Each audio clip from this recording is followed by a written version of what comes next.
이 시간 함께 나눌 말씀은 마태복음 11장 28절에서 30절까지 말씀입니다.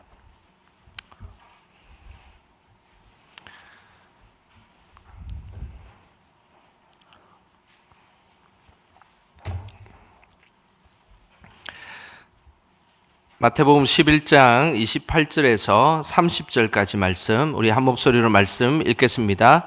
수고하고 무거운 짐진 자들아, 다 내게로 오라. 내가 너희를 쉬게 하리라. 나는 마음이 온유하고 겸손하니 나의 멍에를 메고 내게 배우라. 그리하면 너희 마음이 쉼을 얻으리니 이는 내 멍에는 쉽고 내 짐은 가벼움이라 하시니라. 아멘. 우리 옆 사람에게 이렇게 인사했으면 좋겠습니다. 더운데 잘 오셨습니다. 이렇게 인사하겠습니다. 예. 날씨가 많이 더우시죠? 예. 그래도 교회는 항상 시원합니다. 그래서 시원한 교회에 항상 오시고 또 시원한 하나님의 은혜의 축복이 우리 성도님들에 가득하시기를 주님의 이름으로 소망합니다. 우리 모두는 삶의 짐을 지고 살아가고 있습니다. 어느 누구도 자신에게 주어진 짐을 지고 살아가지 않는 사람은 한 사람도 없습니다. 누구나 다 자신의 삶의 짐을 하나씩 크건 작든 그것은 중요하지 않고 각 개인에게 하나님께서 주신 그 짐을 가지고 살아갑니다. 우리 성도님들은 어떤 인생의 짐을 지고 살아가십니까? 시인으로 유명한 정호성 시인이 있습니다. 이 시인이 쓴 책 중에 내 인생에 힘이 되어주는 한마디라는 책이 있는데 그 책의 내용 안에 내 등의 짐이라는 글귀가 있습니다. 그 글귀 일부분을 제가 한번 읽어드리도록 하겠습니다. 내 등에 짐이 없었다면 나는 세상을 바로 살지 못했을 것입니다. 내 등에 있는 짐 때문에 늘 조심하면서 바르고 성실하게 살아왔습니다. 이제 보니 내 등의 짐은 나를 바르게 살도록 한 귀한 선물이었습니다. 자신의 인생의 짐은 항상 힘들고 버거울 것이라고 우리가 생각할 때가 많습니다. 실제로 인생의 짐이 그렇게 만만하거나 가볍다고 할 수는 없습니다. 하지만 인생의 짐이 나를 바르게 살도록 한 귀한 선물이었다라고 만약에 우리가 고백할 수 있다면 그 사람의 인생의 짐은 정말로 쉬울 것이고 그리고 그 인생의 짐이야말로 우리가 살아가는데 매우 중요한 선물이 될 수 있을 것입니다. 저는 우리 성도님들이 인생의 이 짐을 주 안에서 항상 가볍게 인생의 짐을 지시기를 주님의 이름으로 축복합니다. 예수님 시대 이스라엘 백성들에게는 무거운 인생의 짐이 아주 많았습니다. 그 중에서 힘들었던 것은 각종 세금을 어마어마하게 내야 된다는 사실이었습니다. 예수님 시대 이스라엘 백성들은 로마에 각종 세금을 내었는데 자신이 가지고 있었던 토지에 대한 토지세도 내었고 그리고 사람의 머릿수만큼 인두세를 내어야만 했습니다. 그것만 있는 것이 아니라 집세, 시장세, 운반세, 통관세 이런 각종 세금들을 세리들을 통해서 내야 하는 그런 어려움이 있었습니다. 그뿐만 아니라 로마에 대한 세금뿐만 아니라 기본적으로 종교세에 대해서도 많이 내어야만 했습니다.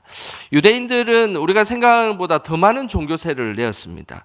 세금 외에도 10분의 3을 종교세로 내어야 했고 그리고 성전세는 20세 이상 유대인들에게는 항상 반세계씩 다 내어야 했습니다. 먹고 살기도 힘들고 가난하고 그리고 하루 일자리도 제대로 잊지 못하는데 이 예수님 시대의 백성들은 로마에도 세금을 내고 그리고 또 성전에도 세금을 내야 하는 그런 어려움에 있었습니다. 그 외에도 그들이 가지고 있는 또 다른 짐은 율법을 지켜야 하는 짐이었습니다. 그 율법을 지키지 못해서 그들은 죄책감을 가지고 살아가야만 했던 시대, 그 시대가 예수님이 있었던 이스라엘 백성들의 모습이었습니다. 우리도 좀 그렇지 않습니까? 우리도 요즘에는 세금들이 얼마나 많은지 모르겠습니다. 온갖 예상치 않는 세금들, 그리고 예상했던 세금은 또 잘 내지만 1년에 한 번씩 또 6개월에 한 번씩 예상치 못하는 세금들이 갑자기 고지서가 날라오게 되면 우리는 덜컥 이걸 또 내야 하나 이런 생각이 들 때가 있습니다. 우리가 살아가는 이 시대뿐만 아니라 예수님 시대의 그 이스라엘 백성들은 항상 돈을 내야 하는 어려움과 그리고 일을 해야 되는 그 인생의 짐, 그뿐만 아니라 이 종교적인 이 율법을 다 지키지 못해서 항상 죄책감에 사로잡혀 있고, 내가 이것에 대해서 하나님 앞에 항상 온전히 살아가지 못한다는 그런 인생의 짐을 이들은 가지고 있었습니다. 이런 힘든 시대를 살아가고 있는 사람들에게 예수님께서 오늘 이렇게 말씀하셨습니다. 28절입니다. 우리 같이 함께 읽어보겠습니다. 수고하고 무거운 짐진 자들아 다 내게로 오라. 내가 너희를 쉬게 하리라. 얼마나 복된 이야기입니까? 수고하고 무거운 짐진 자들아 다 내게로 오라는 겁니다. 그리고 오늘 예수님께서 너희를 어떻게 해주시겠다라고요? 쉬게 해주시겠다라고 말씀하셨습니다. 오늘 여기서 수고라는 이 단어는 단순히 육체적 힘듦만을 이야기하는 것이 아니라 육체적 힘듦과 감정적인 어려움을 동시에 말씀하고 있습니다. 우리의 삶에 있어서 우리가 육체적인 힘든 일들도 참으로 힘든 일입니다. 그러나 대부분의 사람들은 육체적인 힘든 일들은 그래도 힘들고 힘을 쓰면 되지만 감정적인 어려움이 동시에 찾아오기 때문에 우리가 사는 삶이 매우 팍팍하고 힘들다라고 이야기하고 있습니다. 많은 갤럽 조사의 결과에 의하면 직장을 그만두고 싶은 이유, 그것은 일이 힘든 것이 아니라 직장 상사나 동료로 인해서 마음의 어려움을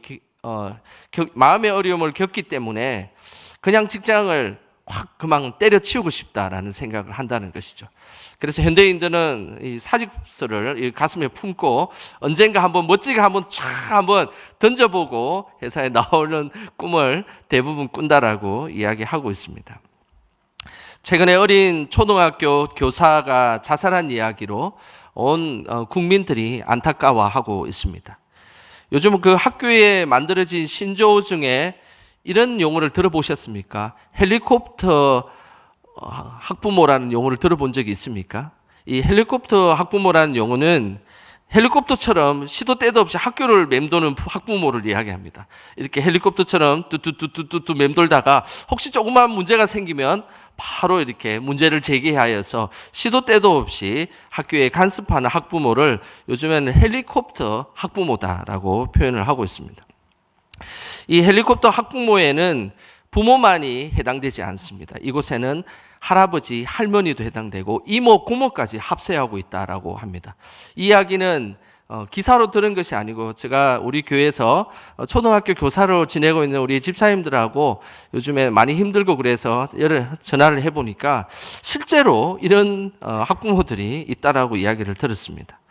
이 헬리콥터 학부모는 학교뿐만 아니라 요즘에는 군대 간 자녀와 대학생들까지 확산되고 있다라고 이야기를 하고 있습니다.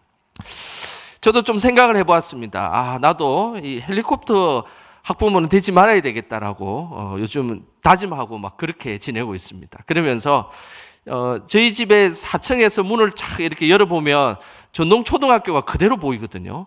그래가지고 저희 아이들이 어떨 때는 체육 활동하는 것이 한 번씩 보이기도 합니다. 그러니 저는 지금 헬리콥터 학부모를 넘어서서 CCTV 학부모로 진편하고 있습니다. 그래서 하나님 앞에 기도하고 있습니다. 하나님, 아이들이 눈에 보여도 절제하게 해주십시오. 이런 기도를 제가 하고 있습니다. 직장인들이 느끼는 수고와 짐은 이루 말할 수가 없습니다. 그리고 이런 휴가철에 자영업을 하는 분들은 더더욱 어려움에 처하게 되어 있습니다. 저는 이런 어려움을 이겨내고 이 기도의 자리까지 오신 분들이 정말 대단하다고 그렇게 생각이 듭니다. 그런 의미에서 우리 옆 사람에게 다시 한번 인사를 한번 하도록 하겠습니다. 진짜 요즘 수고 많으십니다. 이렇게 한번 인사 한번 제대로 한번 하겠습니다.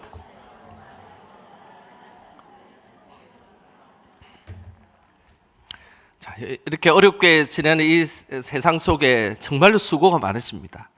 저도 요즘에 장례가 연속으로 이렇게 있어서 수고하고 있긴 한데 그래도 장례를 갈 때마다 하나님께서 주시는 은혜들이 있습니다. 이 장례가 참 귀한 시간이구나. 그 예배의 자리가 참 귀한 시간이구나 라는 그런 것들을 항상 느낄 때가 있습니다. 그러면서 하나님께서 주시는 힘으로 잘 감당하고 있습니다. 오늘 예수님은 직장과 사업과 가족들을 위해서 수고하고 무거운 짐진 자들에게 이렇게 말씀하셨습니다. 다 내게로 오라. 내가 너희를 쉬게 하리라 라고 말씀하셨습니다. 여기에서 예수님께서 말씀하신 쉬게 하리라는 이 말은 헬라어로 아나파우소라는 단어를 씁니다. 이 아나파우소라는 이 단어는 단순히 육체적 심만을 의미하는 것이 아니라 우리 영혼의 모든 심을 이야기하는 것입니다. 그래서 진정한 쉼은 우리가 몸을 쉬게 하는 것뿐만 아니라 우리가 마음도 쉬게 하고 그리고 또 우리의 영혼까지 쉬게 하는 것. 이것이 바로 오늘 예수님께서 이야기하는 너희를 쉬게 하리라라는 쉼입니다. 저는 우리 성도님들이 늘 예수님 안에서 우리의 육체와 영과 혼이 모두가 쉼을 얻으시기를 주님의 이름으로 축복합니다. 오늘 예수님은 매일 수고하고 평생 인생의 짐을 지고 가는 이들에게 예수님은 자신에게 오라고 초청하셨습니다. 그러면서 육체적 쉼과 영혼의 쉼을 모두 주시겠다라고 말씀하셨습니다. 예수님은 항상 제자들의 쉼에 대해서 관심이 많으신 분이십니다. 제자들이 밥은 제때 먹었는지 그리고 그들이 좀 쉬면서 일을 하고 있는지 이런 것들에 대해서 항상 예수님은 관심이 많으셨고 실제 그런 부분들에 대해서 우리 복음서에는 많은 곳에 제자들의 쉼에 대해서 예수님은 말씀하셨습니다. 그 대표적인 말씀이 마가복음 6장 30절에서 31절에 그 내용이 나오는데 우리 같이 함께 읽어보겠습니다. 사도들이 예수께 모여 자기들이 행한 것과 가르친 것을 낱낱이 고하니 이르시되 너희는 따로 한적한 곳에 가서 잠깐 쉬어라 하시니 이는 오고 가는 사람이 많아 음식 먹을 겨를도 없음이라. 예수님께서 이 사도들, 제자들을 이제 전도 여행을 보냈습니다. 전도 여행을 보내고 나니까 제자들이 엄청난 그 하나님의 역사를 경험하게 된 겁니다. 그리고 나서 제자들이 예수님에게 와서 이제 자기들이 행한 것과 가르친 것을 낱낱이 예수님에게 낱낱이 고했다는 말은 상세하게 첫 출발부터 시작해서 끝날 때까지 사역 보고를 아주 철저하게 철두철미하게 예수님에게 했다는 이야기입니다. 근데 그 사역 보고한 그에 대해서 내용에는 예수님이 오늘 본문에 보면 별로 관심이 없었습니다. 그래서 31절에 보면 너희는 따로 한적한 곳에 가서 좀 잠깐 쉬어라라고 그들에게 쉼을 요청하였습니다. 그 이유는 이는 오고 가는 사람들이 너무 많아서 너무 사역한다고 바빠서 음식 먹을 겨를도 없습니다. 밥 먹을 시간도 없이 너희들이 사역하였는데 이제 사역 보고를 이제 그만하고 이제 잠깐 따로 한적한 곳에 가서 식사도 하고 쉬어라라고 분명히 말씀하셨다라는 것입니다. 예수님은 항상 우리 삶에 관심이 많으십니다. 우리가 무엇 때문에 힘들어하고 그리고 어떤 일 때문에 잠을 자지 못하는지 우리 예수님은 우리의 삶을 다 알고 계십니다. 그리고 우리 예수님은 우리가 쉬고 싶어도 쉬지 못하는 일들 가운데 둘러싸여져 있다는 것도 예수님은 너무나 잘 알고 계십니다.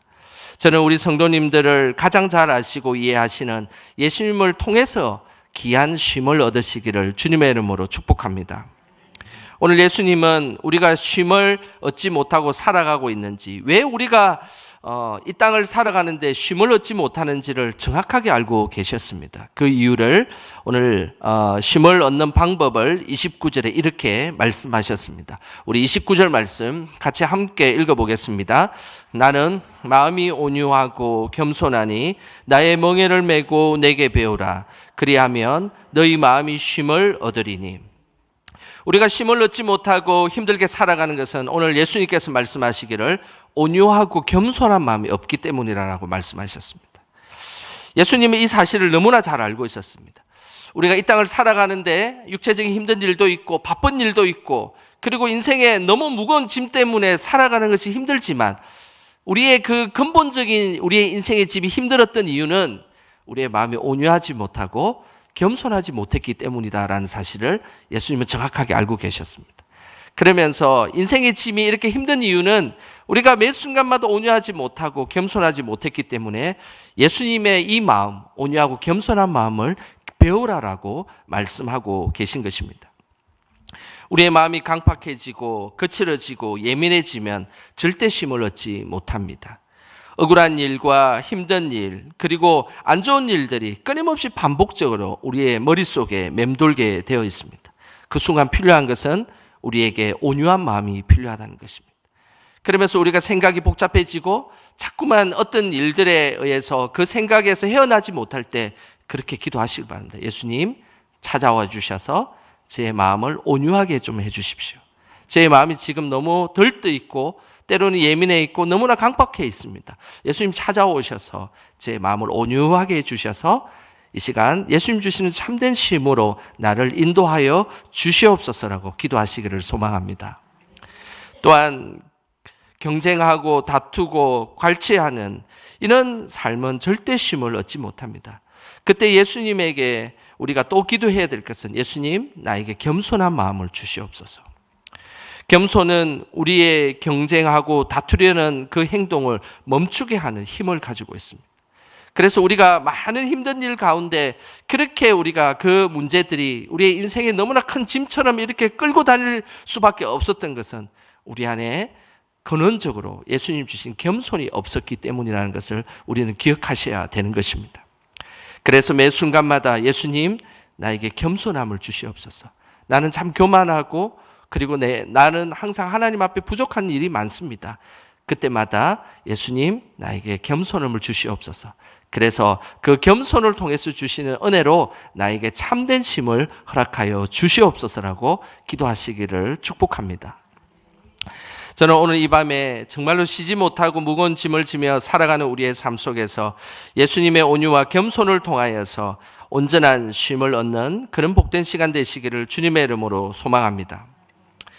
미국의 대통령이었던 링컨에게는 정치적인 적과 같은 아주 고약한 한 사람이 있었습니다.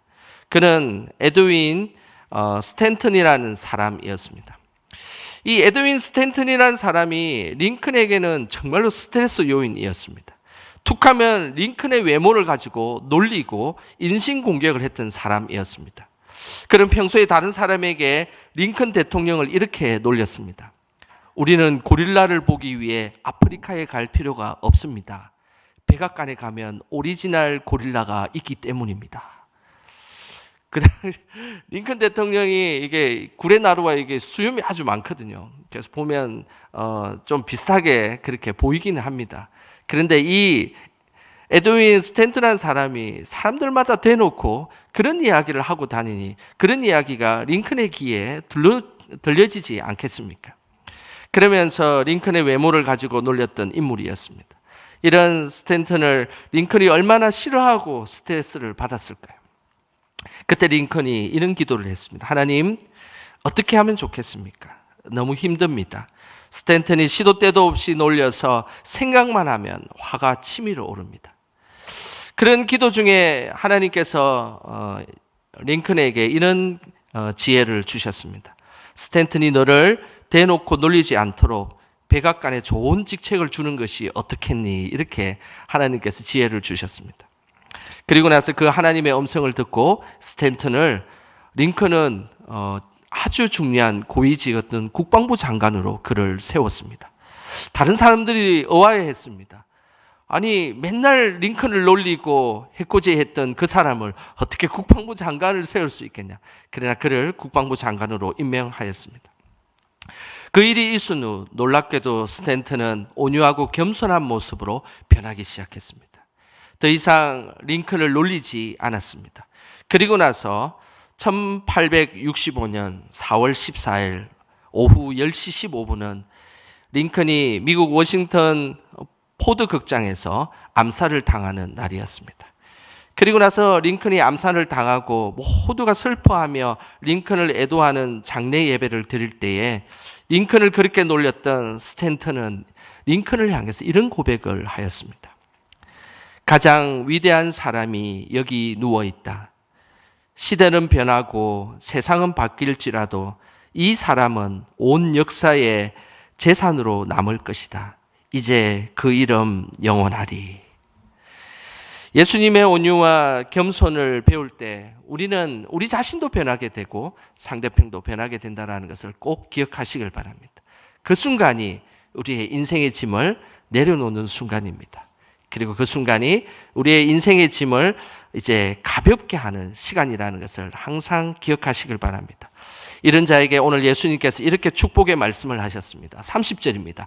우리 같이 함께 읽어보겠습니다. 이는 내 멍에는 쉽고 내 짐은 가벼움이라 하시니라. 예수님이 가르쳐주신 온유와 겸손으로 우리의 멍에와 짐이 가벼워지는 오늘 이 밤 되시길 주님의 이름으로 축원합니다.